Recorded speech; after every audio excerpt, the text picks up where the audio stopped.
नमस्कार साथियों। आप लोगों का भक्ति काव्य का पेपर हो चुका है। अब रीति काव्य का पेपर है तो इसमें जो 1 नंबर के प्रश्न आते हैं 10 उनको आज सॉल्व करेंगे। तो 2010-11 में ये प्रश्न पूछे गए थे। रविहारी बिहारी किस राजा के दरबारी कवि थे? बिहारी जयपुर के राजा महाराज जयसिंह के दरबारी कवि थे। रीतिबद्ध काव्यधारा के कवि केशवदास, देव, भिखारी दास, पद्माकर और मतीराम हैं। वियोग बेली के रचनाकार घनानंद जी हैं। घनानंद दिल्ली के किस राजा के दरबार में मीर मुंशी थे? तो घनानंद दिल्ली के बादशाह मोहम्मद शाह के दरबार में मीर मुंशी थे। शिवराज भूषण के रचनाकार का नाम लिखिए। शिवराज भूषण के रचनाकार कवि भूषण जी हैं। झलके अति सुंदर आनंद गौर किसकी काव्य पंक्ति है? यह कवि भूषण की काव्य पंक्ति है। हास्य रस का स्थायी भाव हास होगा। वीर रस का स्थायी भाव उत्साह होगा। सोरठा छंद का उदाहरण लिखिए। तो सोरठा छंद वह है यह अर्ध सम्मात्रिक छंद है। यह दोहे का उल्टा होता है। इसमें 4 चरण होते हैं। पहले व तीसरे चरण में 11-11 मात्राएँ तथा दूसरे व चौथे चरण में 13-13 मात्राएँ होती हैं।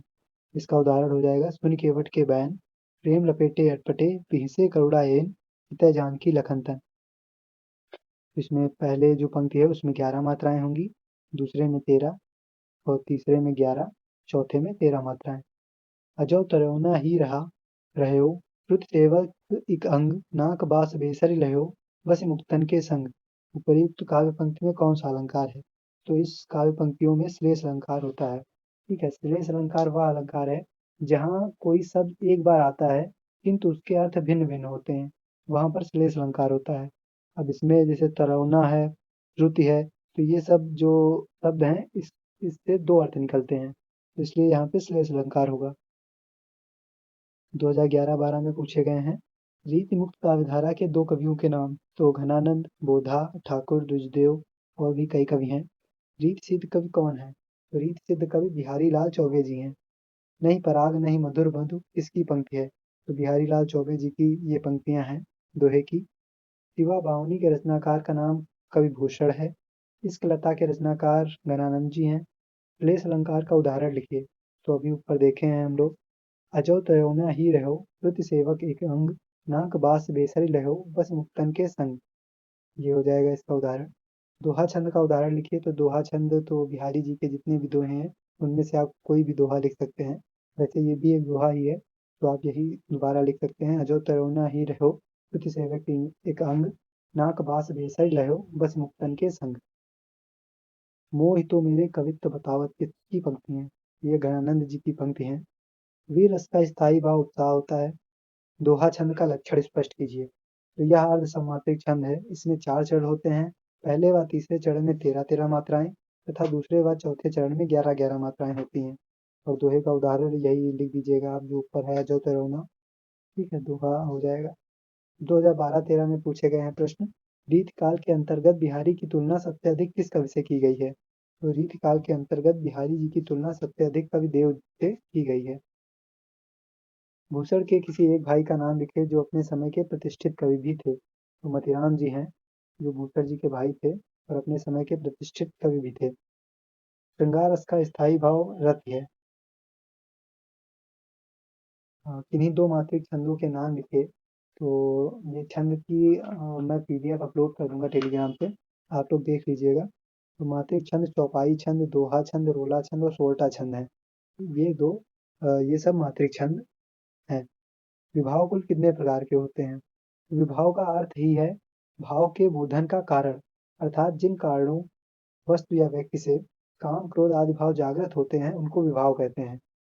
इसके दो भेद हैं, आलंबन विभाव और उद्दीपन विभाव। ठीक है।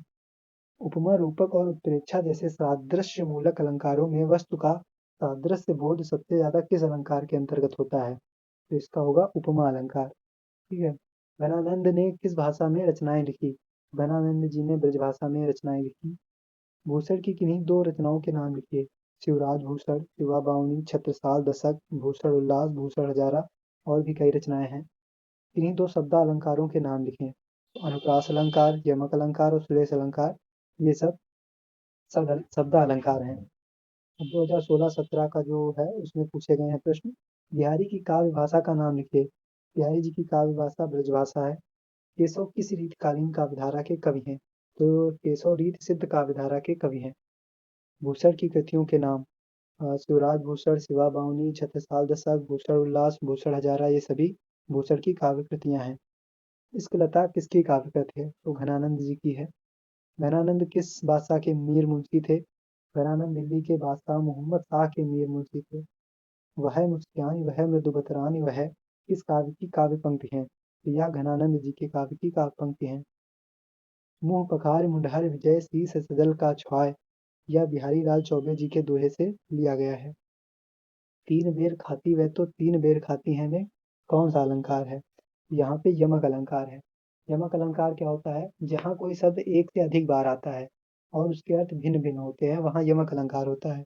जैसे यहाँ पे तीन बेर खाती हैं, तीन बेर खाती हैं, वह तीन बेर खाती हैं, मतलब यहाँ वो तीन बेर खाती हैं और तीन बार खाती हैं। ठीक है, यहाँ पे दो शब्द अलग अलग आए हैं और उनका अर्थ भी अलग अलग है। यमक और श्लेष अलंकार में अंतर स्पष्ट कीजिए। तो यमक, जहाँ पर कोई शब्द एक से अधिक बार प्रयुक्त हुआ हो तथा उसके अर्थ भिन्न भिन्न हो, वहाँ यमक अलंकार होता है। और इसका उदाहरण भी ऊपर हम लोग देखते हैं। श्लेष अलंकार, जहाँ पर कोई शब्द एक बार ही प्रयुक्त किया गया हो किंतु उसके अर्थ एक से अधिक हो, वहाँ पर श्लेष अलंकार होता है। अभी जो उदाहरण देखा था अजो तरोना ही रहो वाला, वो हो जाएगा। रीतिबद्ध 2018-19 का प्रश्न पत्र देख लेते हैं। रीतिबद्ध काव्यधारा के दो प्रमुख कवियों के नाम। तो केशवदास देव, ये लोग रीतिबद्ध काव्यधारा के प्रमुख कवि हैं। रीतिमुक्त काव्यधारा के दो कवियों का नाम। तो घनानंद बोधा ठाकुर आदि, ये सब रीतिमुक्त काव्यधारा के कवि हैं। बिहारी पर की एक आलोचना पुस्तक का नाम लिखिए। बिहारी का नया मूल्यांकन, ये पुस्तक का नाम है और इसके लेखक बच्चन सिंह जी हैं। वह मुस्कान, वह मधुबतरान, वह लड़की निबान यानी उर्मिया रति है किस कवि की काव्य पंक्ति है? तो ये घनानंद जी की काव्य पंक्तियां हैं। अनुप्रास अलंकारों के दो भेद लिखिए। तो अनुप्रास अलंकारों के दो भेद हो जाएंगे, छेकानुप्रास, वृत्यानुप्रास, लाटानुप्रास और अत्यानुप्रास। ये चार मैंने दे दिए हैं, आप दो को याद कर लीजिएगा। विभत्स रस का स्थायी भाव क्या है? विभत्स रस का स्थायी भाव जुगुप्सा है। टोटा छंद का लक्षण लिखिए। या अर्ध सम्मात्रिक छंद है, इसमें चार चरण होते हैं, या दोहे का उल्टा होता है। पहले व तीसरे चरण में 11-11 मात्राएं तथा दूसरे व चौथे चरण में 13-13 मात्राएं होती हैं। तो ये आपका टोटा छंद का हो जाएगा लक्षण। वात्सल्य रस का एक उदाहरण प्रस्तुत कीजिए। तो वात्सल्य रस का तो बाल दशा सुख निरख जसोदा पुनि पुनि नंद बुलावत, अचरा तरलय ढाकी सूर प्रभु को दूध पियावत। ये वात्सल्य रस का उदाहरण हो जाएगा। आपने सूरदास जी में पढ़ा ही होगा वात्सल्य रस का उदाहरण। अ, अब है रीति काव्य पर किसी एक आलोचना पुस्तक का नाम लिखिए। तो रीति काव्य की भूमिका डॉक्टर नगेंद्र द्वारा लिखित है। यह पुस्तक रीति काव्य की भूमिका नाम की पुस्तक है, जो कि डॉक्टर नगेंद्र द्वारा रचित है। 2019-20 का देख लेते हैं। रीतकालीन काव्यधारा में बिहारी किस काव्यधारा के कवि हैं? तो बिहारी रीत सिद्ध काव्यधारा के कवि हैं। बिहारी सतसई में किस छंद का प्रयोग किया गया है? बिहारी सतसई में दोहे छंद का प्रयोग किया गया है। रीत काल पर आलोचना अथवा इतिहास ग्रंथ लिखने वाले दो लेखकों के नाम लिखिए। तो एक तो बच्चन सिंह जी हो गए और दूसरे डॉक्टर नगेंद्र जी। रूपक अलंकार का आशय बताइए। तो जहाँ उपमेय, उपमेय उसे कहते हैं जिसकी तुलना की जाती है, उसे उपमेय कहते हैं। और उपमान, जिससे तुलना की जाए उसे उपमेय, जिससे उपमेय की तुलना की जाए उसे उपमान कहते हैं। तो जहाँ उपमेय में उपमान का भेद रहित आरोप होता है, वहाँ रूपक अलंकार होता है। जैसे चरण कमल बंदो हरि राई। ठीक है, तो जो जहाँ उपमेय में उपमान, यहाँ पे आपका हो जाएगा चरण कमल बंदो हरि राई। अ, उनके कमल, उनके चरण रूपी, उनके चरण कमल के समान है। ठीक है, तो यहाँ कमल, चरण की तुलना कमल से की जा रही है, तो चरण हो जाएगा उपमेय और कमल हो जाएगा उपमान। और करुण रस का स्थायी भाव क्या है? तो करुण रस का स्थायी भाव शोक है। हिंदी में कितने प्रकार के छंद हैं? हिंदी में 3 प्रकार के छंद हैं, मात्रिक छंद, वर्णिक छंद और मुक्तक छंद। यमक अलंकार का एक उदाहरण लिखिए। तो यमक अलंकार का उदाहरण हो जाएगा कनक कनक के सौगुनी, माँ दत्ता अधिकाय, वह खाए बहुराय जग, या पाए बहुराय। यहाँ पर एक से अधिक बार शब्द आया है कनक कनक। ठीक है, और इसके अर्थ भी भिन्न भिन्न है। एक कनक का अर्थ सोना होगा और एक कनक का अर्थ धतूरा होगा। घनानंद के अतिरिक्त रीति मुक्त काव्यधारा के दो कवियों के नाम। तो बोधा ठाकुर, द्विज, देव आदि ये सब लोग रीतिमुक्त काव्यधारा के कवि हैं। अनुभाव क्या है? जो स्थायी भाव का अनुभव कराएं जो स्थायी भाव का अनुभव कराएं वे अनुभाव हैं। भावों के जागने के बाद आश्रय कुछ चेष्टाएं करता है, ये चेष्टाएं ही अनुभाव कहलाती हैं। जैसे जब आप किसी सर्प को देखते हैं तो आपका शरीर कांपने लगता है, आपकी आवाज निकलना बंद हो जाती है, ये सभी अ, अनुभव हैं। ठीक है, 2022-23 का पेपर देख लेते हैं। बिहारी के काव्य का मुख्य विषय क्या है? बिहारी जानते ही हैं आप लोग श्रृंगारिक कवि हैं, तो उनके काव्य का मुख्य विषय भी श्रृंगार ही रहा है। बिहारी द्वारा प्रयुक्त प्रमुख काव्य रूप कौन सा है? बिहारी द्वारा प्रयुक्त प्रमुख काव्य रूप दोहा है। उन्होंने लगभग उनका पूरा काव्य है जो दोहा छंद में ही लिखा गया है। बिहारी काव्य रीत के पक्के ज्ञाता थे। कथन किसका है? आचार्य रामचंद्र जी का कथन है ये। आर्या सप्तशती का प्रभाव किस रीतकालीन कवि पर पड़ा? तो बिहारी दास जी पर पड़ा। घनानंद का संबंध रीतकाल के कवियों की किस धारा से है? तो रीतिमुक्त काव्य धारा से घनानंद जी का संबंध है। ब्रज भाषा प्रवीण रीतकाल के किस कवि को कहा जाता है? तो घनानंद जी को कहा जाता है। अलबेली सुजान किस कवि की प्राण प्रिया को कहा गया है? घनानंद जी की। झलकै अति सुंदर आनंद गौर किस कवि की काव्य पंक्तियां हैं? तो कवि भूषण जी की ये काव्य पंक्तियां हैं।